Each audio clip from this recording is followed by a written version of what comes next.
Here we are. So I would like to welcome here my dear guest, Lex Amore from Biomimicrech Institute. And I'm so thankful that you came to talk in your really early morning hour to talk to me about measuring, biomimicry, growth in nature, and all these other interesting things. So thank you so much, Lex. Nice having you here. It's And certainly my pleasure. yay! And I would really like to ask you the first question, which is, how did you get to biomimicry and what is your journey? Ah, so there's this thing that happens when science is known, you become aware. And went through my undergrad program, and I had no idea that climate change existed.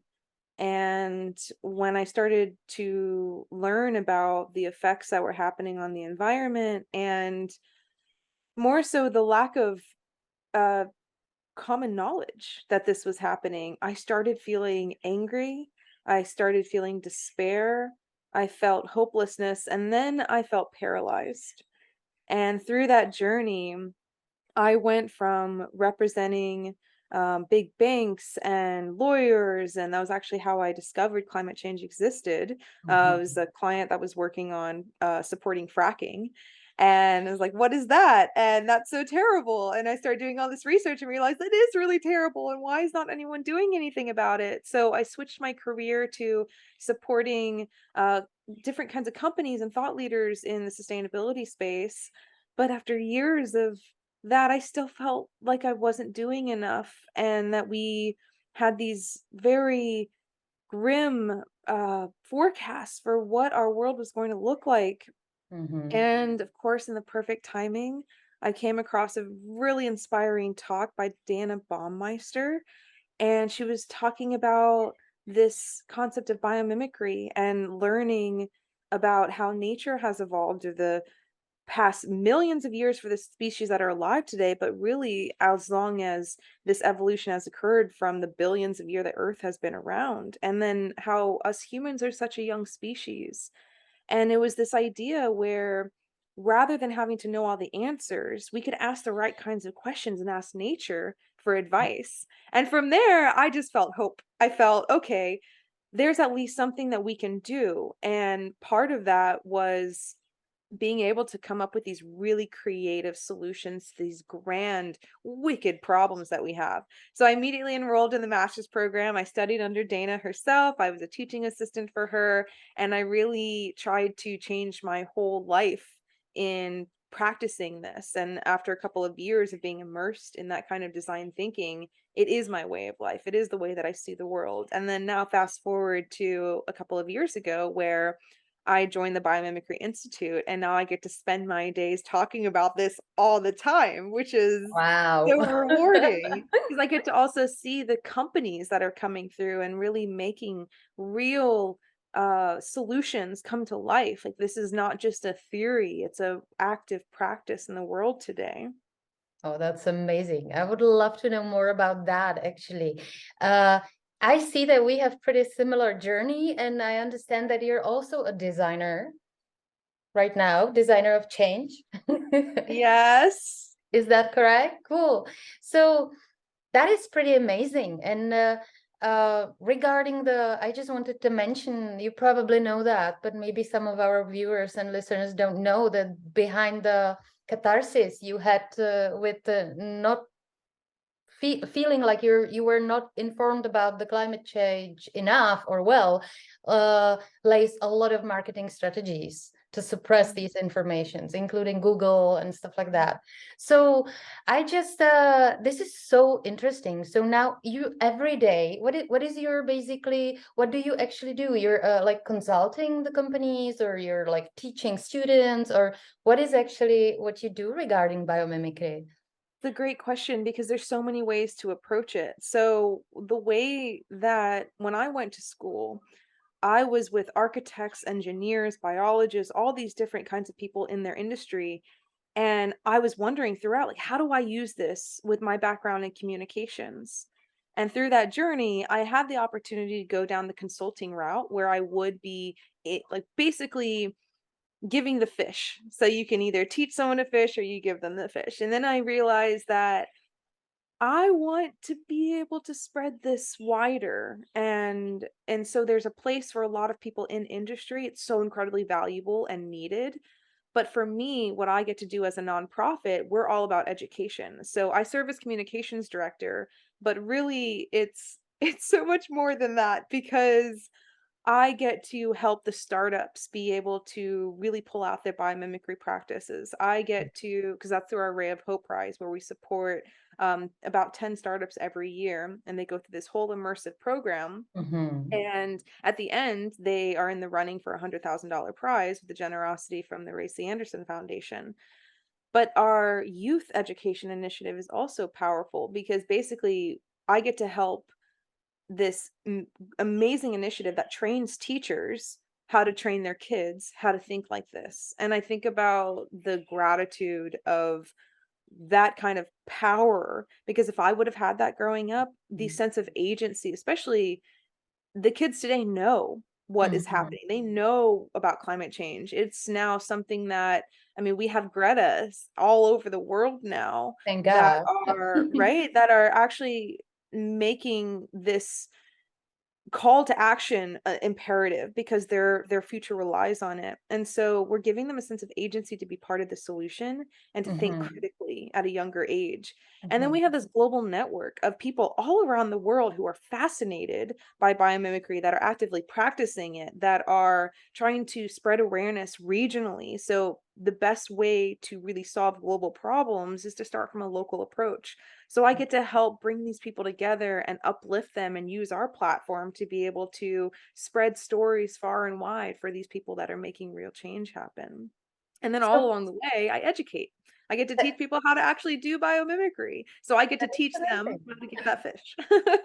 That is so amazing. I came to realize right now that I didn't even ask you to introduce what biomimicry is because I Mm, came to your institute. I've seen a couple of years. I was as a designer attending some conference in Copenhagen about what designers can do with climate change, and there was one of, I think probably Jenny was speaking there, if I remember well. And since then, or Janine, you call her oh, Jenny. Janine Benyus. Yeah, yeah, yeah, Yes. yeah, yeah, yeah. And I just remember it completely struck me, and I was like, "Oh my God, that's it!" And I kind of forgot. And just recently, I was looking at the strategies nature has, and I remembered biomimicry, and I realized this is such an important concept. And I don't think that many people, especially in Czech Republic, know about it. So would be wonderful if you try to explain it like to complete beginner what Yeah. biomimicry is and what are its amazing opportunities for today's problems we're facing. Yes, happy to. And I also love that moment that you shared where it's that, oh yeah, of course, that makes sense. Like that's what I would hope everyone kind of gleans from this. So basically, biomimicry is design inspired by nature, but it's a little Mhm. bit more complex than that. So what we're doing here is nature has evolved these really incredible strategies over millions of years, again, for the species that are alive today, but that has evolved for much longer since around Earth has been around and first life came to be, and then first now we're here. And so we get to look to these other mentors that we have around. And so if you look in your backyard, for example, I'm looking at mine, I see trees, I see birds, I see these creatures that have evolved to this environment. And they're doing it in a way that isn't fouling their nest. It's not causing destruction. It's not leaking toxic chemicals and all these other Mhm. things that harm the environment in which they live. And so Mhm. what we do is we dissect that strategy. So we pull out that really cool thing that nature's doing well. Maybe, for example, we could look in a storm prone area. How is it that we've got palm trees that can withstand strong winds and all these Mhm. kinds of factors, and everything that we build, it just gets leveled when a big tsunami or a storm comes through. So what is that kind of strategy that the tree is using? And it turns out when we get into the biology of it, we can then translate that strategy into Mhm. design. And it can be applied in multiple different ways. So you could use actually a strategy from a tiny beetle that is harvesting water and do it on a massive scale, for our human purposes. And so that what the process is we both learn from the biology, extract that strategy, take out all the biological language, use it in design or engineering, and it's part of how we're able to solve so many of these challenges, and it can be applied in so many different ways. But Mhm. there's also this level that's underneath and grounded within all of the practice of biomimicry, which makes it different from something that you could just say, "Oh, this was inspired by nature." What really makes it biomimetic is that it's also creating conditions conducive to life. So again, we're coming back to that ecosystem.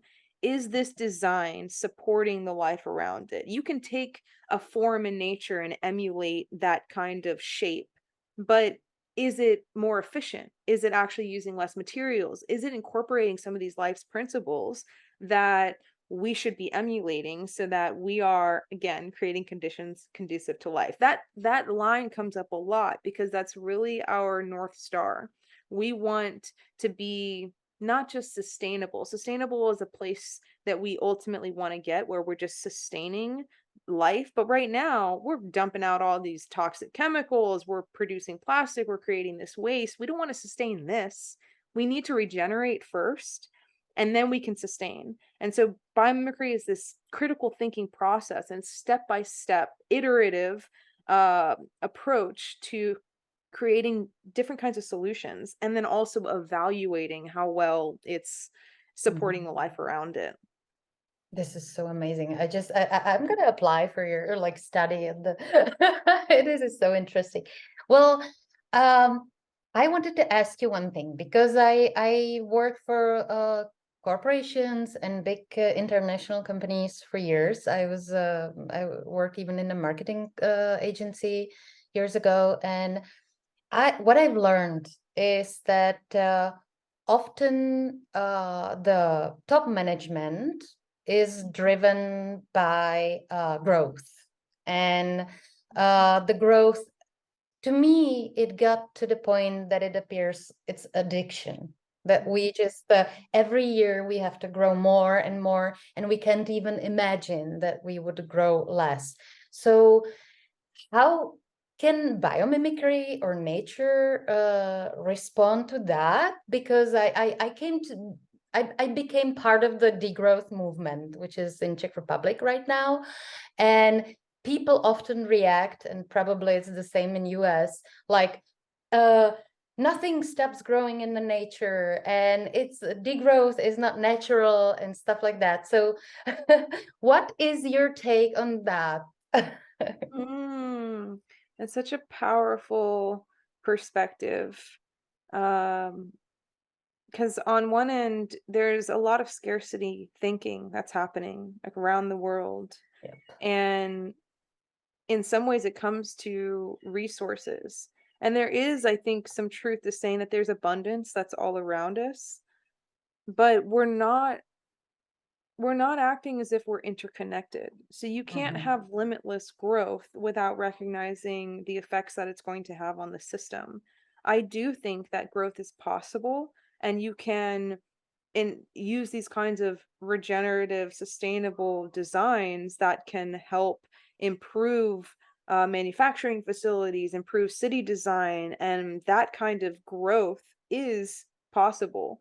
But we're not approaching growth in that same mindset. And again, the what you're talking to is this idea of money over people, profit over the environment. Mhm. And that's actually, I would argue to say, is not real growth thinking because it's missing that longer term effect. It's short term growth, but ultimately it is scarcity thinking. If we were to look at how every design, everything that we do has an effect on the system around it, and start to ask these questions like, what are some of the unintended consequences we might not perceive of right now? What could come out of the shadow that we need to be aware of? Like, imagine if when we're designing a city or a new building, every person in every step of the supply chain, every step of the design of it, if they all came together at a table in the beginning and said, this is what we want to do, and everyone had an open conversation about this kind of idea for growth, you'd learn so much about maybe some things like the soil in San Francisco, for example. There's a building that was designed and now it's sinking because they did not think about some of the repercussions. And so unfortunately, the numbers in the short term recognize for a lot of CEOs that it's expensive to do that kind of thing. It's expensive to bring in a biologist or a biomimic in the beginning of the design process and have everyone sit down at a table. So they try to cut corners because they also have these different deliverables. And we're all just going at such a rapid pace and not Mhm. slowing down enough to think, if you're going to buy something for your home, this is going to be with you for a long time. There's no concept of waste in nature. Throwing something away doesn't actually go anywhere. And so I think that you're touching on a really deep systemic issue Mhm. of the scarcity mindset in the short term, this idea of profit now, Mhm. not thinking about how it's going to affect the future.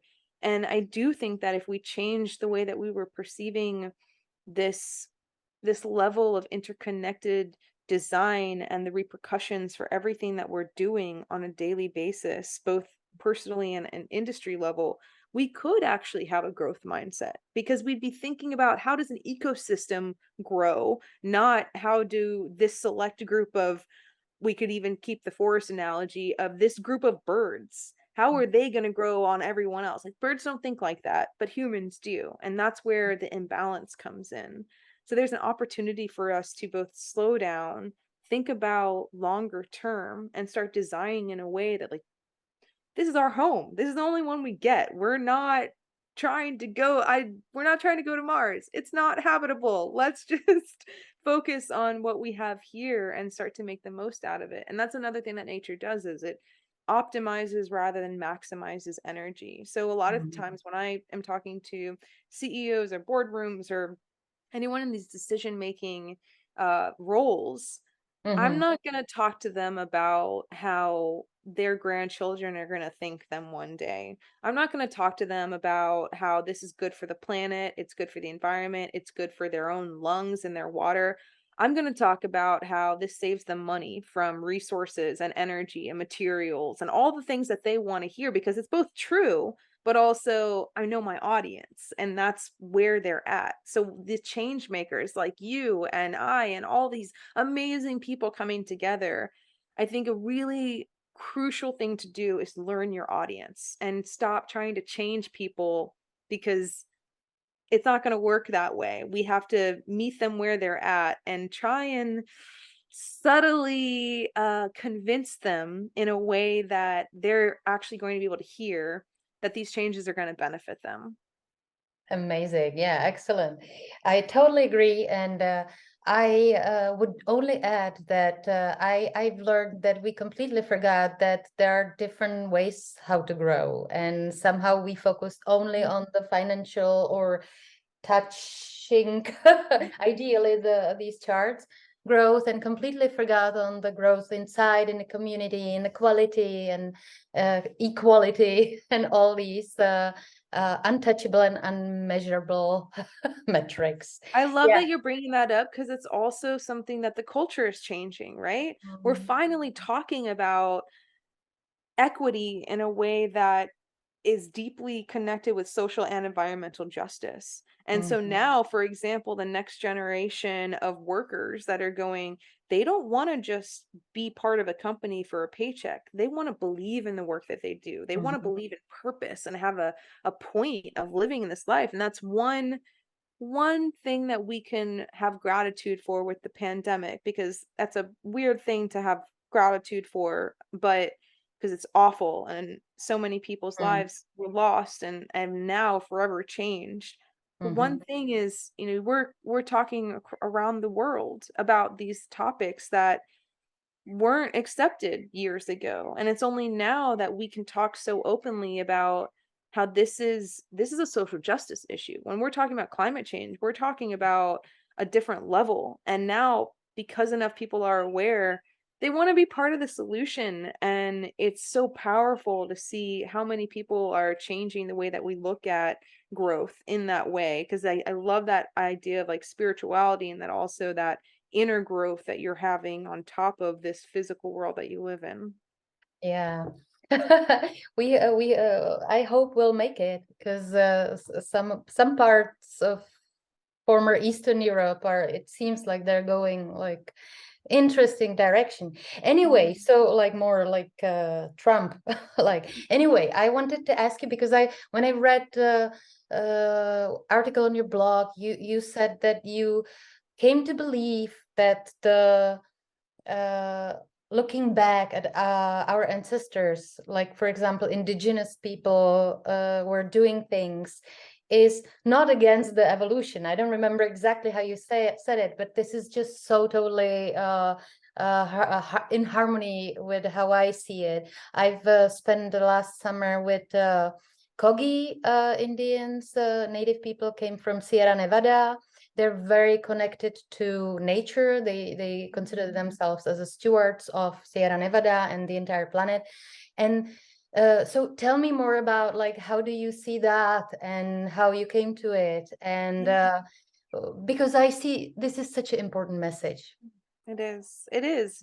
The biomimicry as a term, Janine Benyus popularized in the late 90s, and she really set in motion this academic, critical thinking, like this process.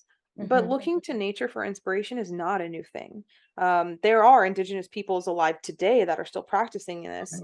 But yes, our ancestors have been looking to the natural world, and something happened with the Industrial Revolution, or we could talk about history all day about what brought us here, and still there's a Agriculture, lot of was it? right, and there's a lot of people today that still believe these kinds of ideas, where momentum forward means I'm imagining this steel modern design in my mind, where it's everything is sharp and fancy, and all these ideas that you've heard the stories of people equating indigenous peoples and Native Americans and all of these different cultures as less intelligent, less intuitive, and Exactly.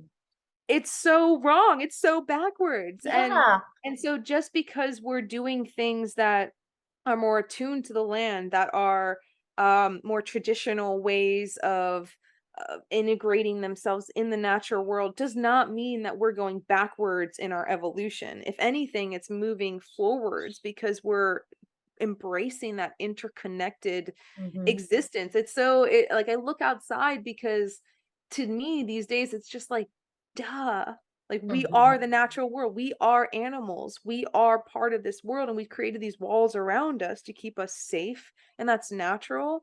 But that doesn't mean that the house that I live in is giving back to the earth below. And what is more advanced and more of an evolutionary approach than to think, how can I fit into this natural environment so that the resources and the water, all these finite things, are actually abundant because of the way that I'm interacting with my environment.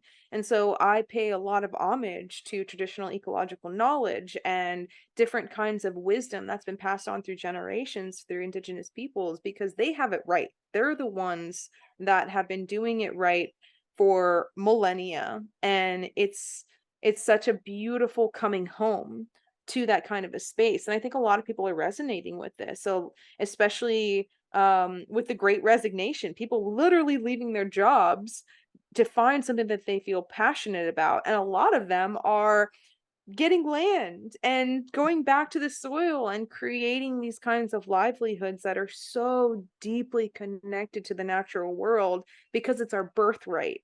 And if you really think biologically, you could see the difference of when you step into a meadow or a forest, your heart rate slows. There's this energy that we can't tap into or study with the technological devices we have right now. One day I believe we will be, but for now you can feel it. You feel that difference between that Mhm. and walking down a busy street.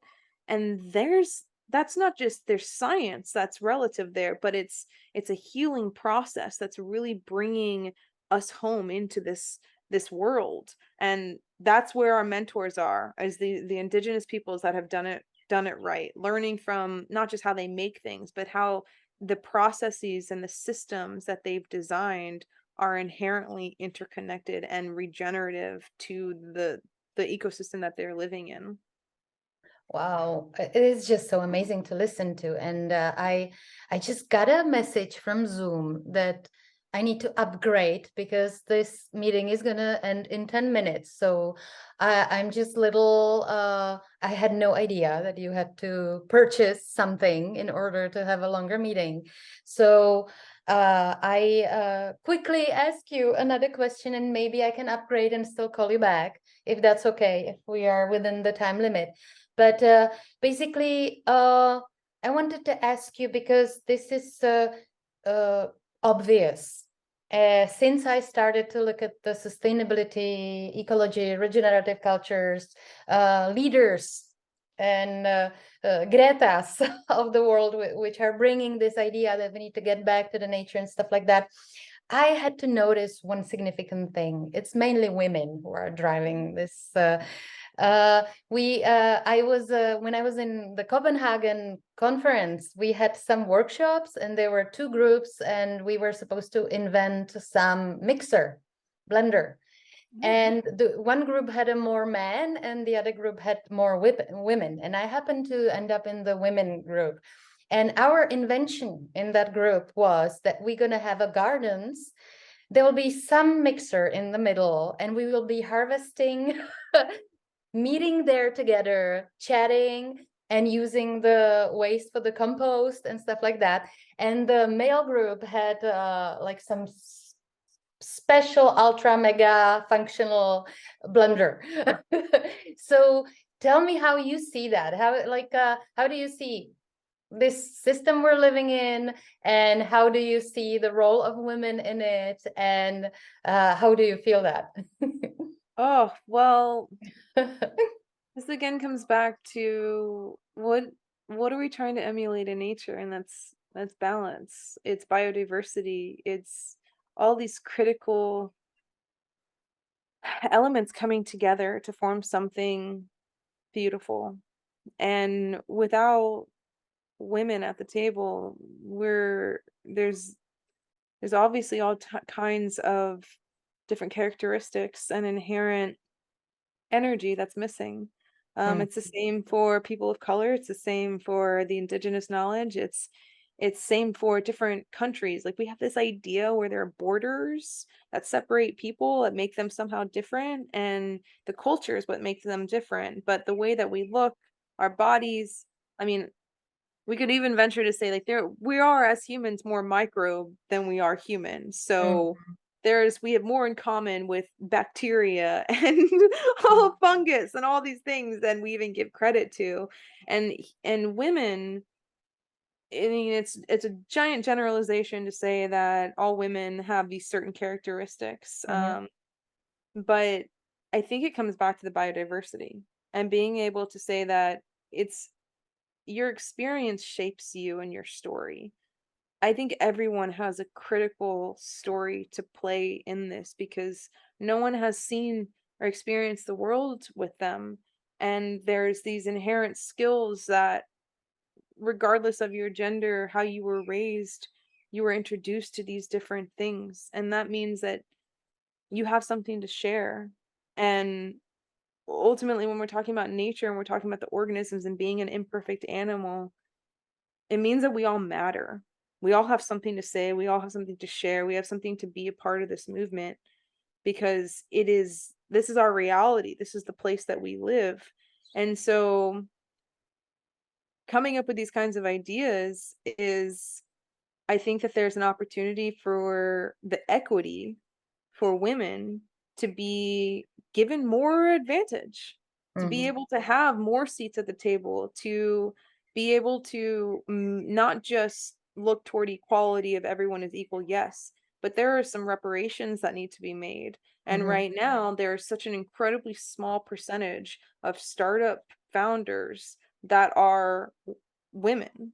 And it's changing, but and that's part of what we do with the institute is we have benchmarks where we must meet, and we're increasing them every year, and the recruitment for it, because we want that diversity at the table. We want people to be able to see themselves in these solutions, and that starts with bringing more people to this kind of conversation. I'm going to pause for a moment because I've especially in the corporations I have worked with for decades, there was always on the top position, there was a guy and a team of women working and caring and doing the work. And I have seen so much frustration and so much good ideas and actually really helpful ideas going under the table, which brings me to talking marketing. One of the biggest challenges of today's communication world regarding the big companies and CEOs, I don't know how it is in US, but definitely big time here in Czech Republic, it's a greenwashing. So what are your criteria for, like, if you're consulting or advising startups, do you have any criteria, like, or sensor when you realize that this is just, they want to use the fact that it sells now and grow on it? Or tell me more about the greenwashing, and because that's not a strategy you can see in a nature, or can you? Well, I guess maybe we could think about, my mind immediately went to the disguise of some animals so that they don't appear venomous or toxic, so that they get their prey. So like technically nature is sneaky. Full of greenwashing. Yes. Greenwashing is a massive problem. It's really, really big. US everywhere. There's a lot of people, like, even now I've started to shy away from even corporate sustainability reports, because I'm like, are you doing it because it actually matters, or are you doing it because you feel like this is going to get you more brand recognition and you're not actually backing up the claims with anything that's real? It is the same thing that's been, trending over the past few years of like fake news. It's you have to be a objective research enthusiast as to know what's real today, because any human can go on any platform and they can get the exact kind of information they want to see. They are constantly, we've tailored our social feeds, our news feeds to just what we want to see. And so with the Biomimicry Institute, it is crucial that we are looking at these startups that we're supporting in a way that is objective, and also in some ways biomimicry has to be on a spectrum, because there's a reason why we haven't wanted a certification. Once you do that, it makes it inaccessible for a lot of people to actually apply, because it's costly to do certifications, do assessments. And so when we're working with these startups, we work with them. We have chemistry partners that we work with. We have different entrepreneurs, different experts in business. We have a group of people that both assess when they come into the program, and then they're actually headed toward judging soon, where they're going to be up against a critical panel that's going to be asking, what is the science here? Are you making claims that aren't actually backed up? Like, I review press announcements, I review materials, and every time I see something that's like, it's better than this, I'm like, what do you have to back that up with? What's the science? What's the research? And if we're not asking those kinds of questions, we run the risk of not just tarnishing our credibility, because it means we signed off on something that isn't true, but also the whole movement. And biomimicry, there's so many times that it's thrown around, like especially in fashion, you see a cheetah print dress and they're like, this is biomimicry. It's not. It's not biomimicry. When we're talking about biomimicry, we're talking about emulating function. that strategy that's actually replicated. You can call that biomorphism because you're emulating this kind of feeling that's associated with the natural world, but it's not actually a function that's being mimicked. And so there's been designs in the past that have even science years later have challenged their original findings, and we're aware of it. And we stop using those examples. And at the same time, we have to recognize that science is always evolving. So we can say, yeah, that didn't work like we thought it would. And they put out some claims that they had all this research that was backing it up. And still yet later, it did not actually prove to be that effective. Part of being an imperfect human is recognizing when mistakes are made. And that's why I am not in the business of greenwashing. If I see a company come through that the claims that are being challenged, I'm open about it. I'm not going to use that example, but I'm also going to look at how it was relevant for the time. There's a lot of common examples that are used repeatedly in the biomimicry movement, and not all of them are accurate. I don't want to necessarily get into which ones, only because I want to focus on the ones that are doing really well, the ones that we are supporting and vetting in a very active process. But it's a yearly evolution because the science is changing, because the leaders are changing, because the problems that we have are so complex. It's hard to know all the things that are going to be a factor in that end design. When you actually put a concept into the real world, it's not always what it looked like in the lab.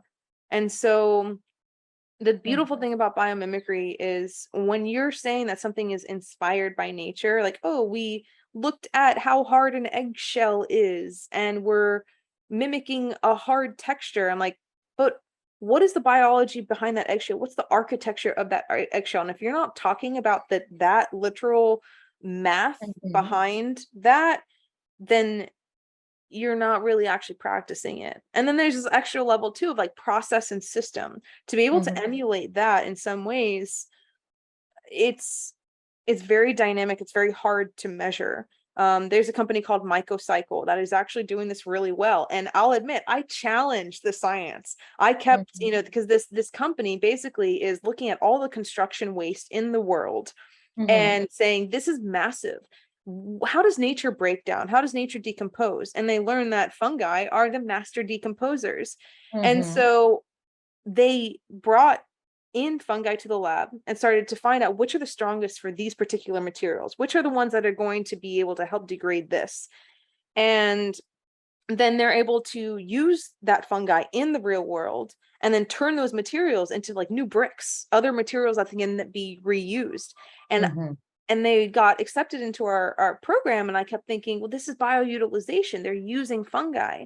And it took me working with them to actually get deeper into, no, this is biomimicry, because they're emulating a process in a way that isn't just taking, well, we're going to take all these mycelium and we're going to put them in waste and just see what happens. They are really doing it in a way that is supportive as best they can for those organisms that they're originally being able to source and be able to create and strengthen ones that are really attuned to asphalt, for example, or this kinds of construction waste that's building up. And then the process by which then they're making these bricks is considering the environments, considering the materials, is considering any kind of chemistry that goes into it. And then ultimately being able to take waste and then turn it into a regenerative product that then be used that's still durable and meeting these performance measures. That's biomimicry. And but it's a spectrum. And the thing is bioutilization has to coincide with biomimicry because we are living on this natural world. And there are some things that are going to be better than things that we create. Why create a synthetic fungi mechanism when we want to actually live with the earth? So there's a lot. It's hard. It's a hard thing to rationalize. And because of my background in communications, one of the things that I'm grateful for is I went down a path of journalism first. And so research methods and being able to think critically about literally everything that I perceive is a backdrop, because I want to believe the beautiful stories, but I have to first question if they're actually saying what they are really saying. And that's an issue that unfortunately there's no policing out there that's happening for greenwashing claims. Exactly. I think we all have to be stewards. And again, I recognize asking some people to do this kind of research and this knowledge is recognizing it's too much. If they can't even get organic food because of where they live, or even know like what a sustainable option would be, or if they don't even know some of these things, there's a spectrum for everyone too. And that's why I think biomimicry is a place to meet you where you're at. How can you look at what context is you're in right now in your personal life, and what kinds of changes can you make that are regenerative? And if you're working in industry, there is a bigger demand, and we need that systemic change to happen from the top and the bottom, to change the kind of culture, change the values, change the idea that profit is a value point. It's not. It's a means to an end. But the value and the culture and the mission that we're really a part of is to be living on this earth in a way that is supporting each other, that is championing love and connection and kindness, and that we get to create amazing things because we're here. But let's do it in a way that is actually acting as if we live here in this earth.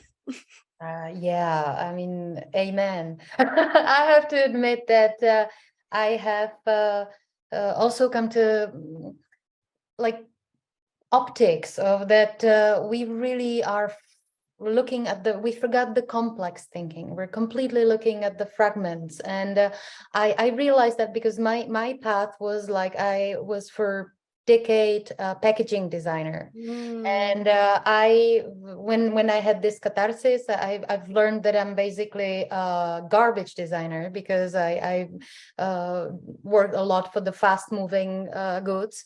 And I started to be the first one who was suggesting, let's use the plastic bottle material, which has like 20% of plant-based material, until I realized that it's actually causing much bigger problems. and then I started to ask, like, what is really the problem is like what is inside the packaging and how we think about marketing it and selling it and stuff like that.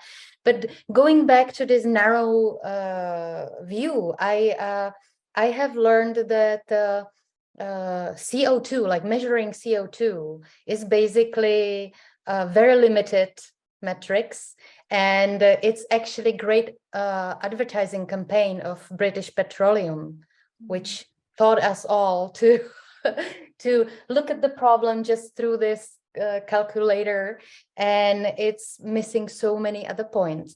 And what I'm bridging to is that I'm missing ethics in the entire discussion. And what is your take? Because, for example, if you look at so many by so many people celebrated guy Elon Musk, he's throwing thousands of waste in the space. How come we start asking, is it ethical? I mean, can it somehow backlash? Like, what do you think about that, and what biomimicry has to say to that? I love that question, but I also love the points that you made. And one thing I have to call out is when you're talking about, like, with packaging, you're talking about what's the real problem here. I think as a culture, we're very quick to look at the immediate problem and not actually ask what's the real source. As someone who myself, literally right now, I'm laid out because I tore a disc in my back, and I've suffered from chronic pain for many years. And for so long before I had the knowledge, I kept thinking, what I've seen with medical industries, like, what are the symptoms here? So we're looking at trash in space. That's a symptom to a bigger problem. It's a bigger problem of, yes, this ethical reality that we are not behaving in a way that acts as if this place is sacred. That earth is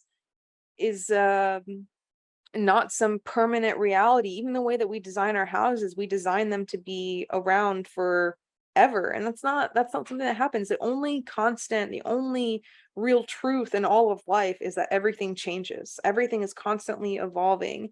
And when we live our days in ways that we think that it's all the same, because maybe what we see each day, or because of this limited knowledge, it's, again, our brain is our ultimate protector. It literally makes sense of the world by packaging information in the brain to believe things. And it's how we form egos, is because we have this identity about ourselves of who we are and who we are in the world. And we're missing this bigger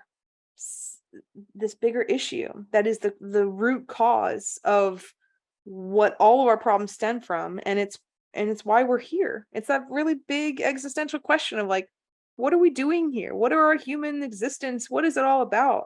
Personally, I believe it's love. I believe that it is a connected energy that grows upon each other on everything, that we're here to experience this life and come back to this unity of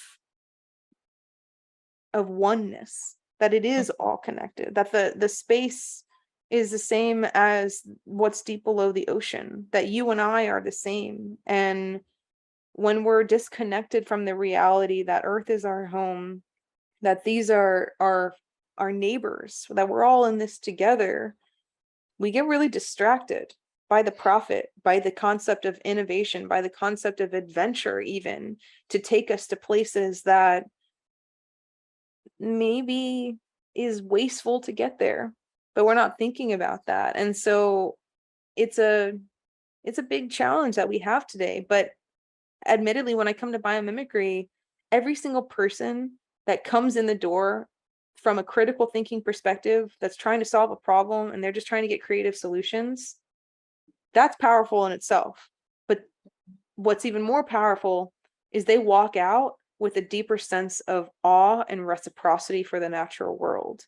Because when you become aware of something, you're able to grow empathy. And that, I think, is where our ethos comes in. That's where our ethics comes in. That's where we start to care about some of these side effects, that they can be avoided, because I really truly believe we're not at any point of no return, because right now is the only moment that's actually real. This is the only truth that we have.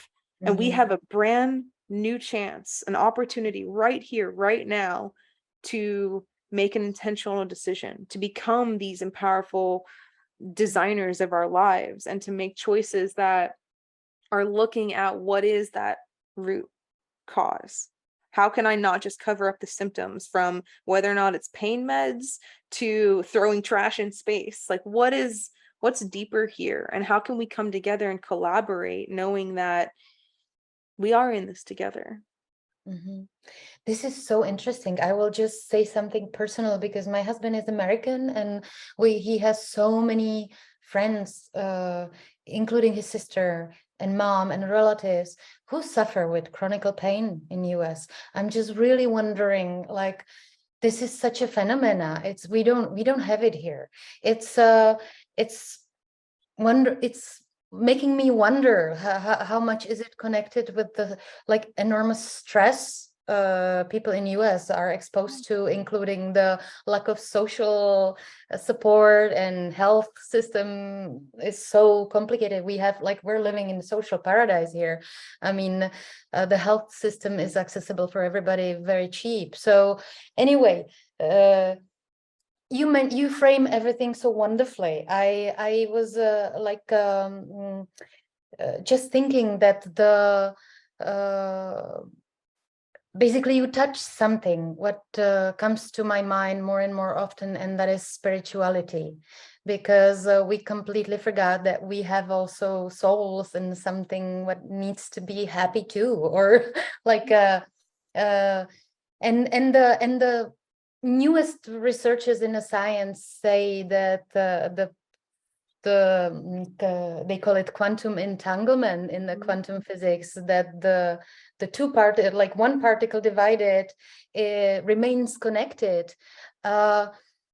So we are somehow relatives with everything what's surrounding us. So how much spirituality is engraved in the idea of biomimicry? And because we are really atheistic here in Czech Republic, but I know that in US it's part of being like normal life, being religious. So how does but I see this more like different concept, the spirituality of believing that there's something incredibly intelligent. Yeah. I can't speak for everyone in the biomimicry movement, because I really do feel like everyone has their own perspective to come from. But the way that I talk about it is biomimicry is a design methodology, but it's also a design philosophy. And that's where I see the spirituality coming in, because we have these three essential elements for biomimicry. We've got the emulate that we talked about, which is the design innovation. We've got the ethos that we've talked about, which is that moral connection. And then we have reconnect. And this is coming back to that idea that we are part of the natural world, that we are this, there's that spiritual entity, because you have this empathy and you have this awe and this resilience and this growth and this interconnectedness at play. I think the closer I've gotten to the natural world, the more that I've felt one. And so that, again, it allows me to believe in something bigger. Biomimicry plays a role. It is really about coming back to this idea that you're part of something bigger. And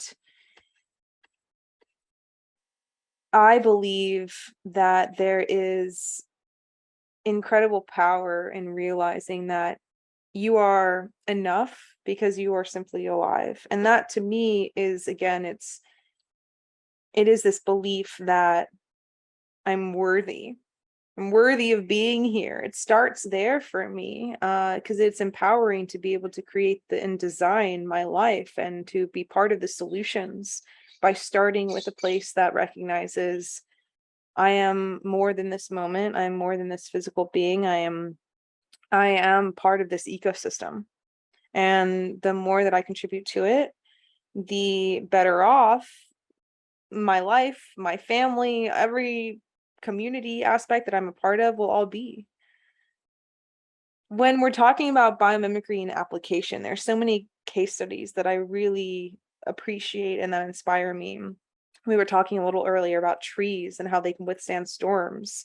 They can withstand these heavy winds, and even, we're entering snow season for some parts of the world, and how can they hold this snow without toppling over? And so one company that we're working with through our Ray of Hope Prize program is replicating the form and the fiber orientation of natural wood. They're called Strong by Form, and they are offering a sustainable alternative to building materials such as like aluminum or glass fiber. And so this wood-based composite can support objects many times its weight and with different kinds of thickness. And this can be used with auto manufacturing or construction or furniture. We're also seeing biomimicry as a hopeful solution to improving existing renewable energy technologies. So while we'd love to have solar panels and wind turbines everywhere, we actually don't have all the innovation needed at this point in time to make the batteries optimal, or even wind turbines being as efficient as they can be. So Biorenewables is a company that is working to improve the energy retention and also the sound that comes from wind turbines.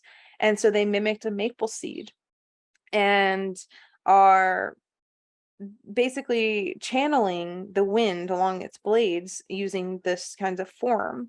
And in terms of numbers, I mean, the power cone is expected to increase energy production by more than 6% when it's retrofitted onto an existing turbine. Now, this is just the beginning too of their science. Like, their 6% might not seem like a lot at first, but that is significant, especially when it comes to just having a retrofit. So again, we want to continue to improve these designs.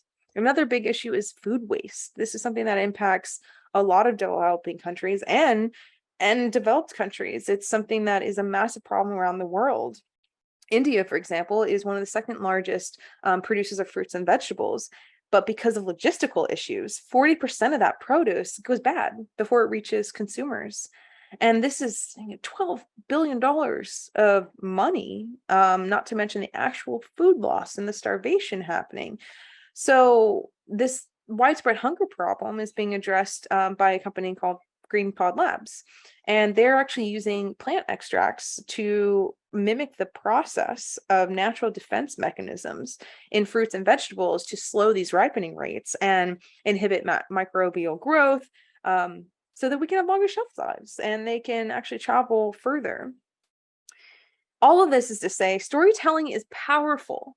When we have a really strong story that shows not just the solutions working, but the awareness and the empathy for the natural world and this wisdom, these blueprints for how to better fit in on this planet, we are more equipped to deal with the reality of climate change and social injustice and all the issues facing us today. We have somewhere to start.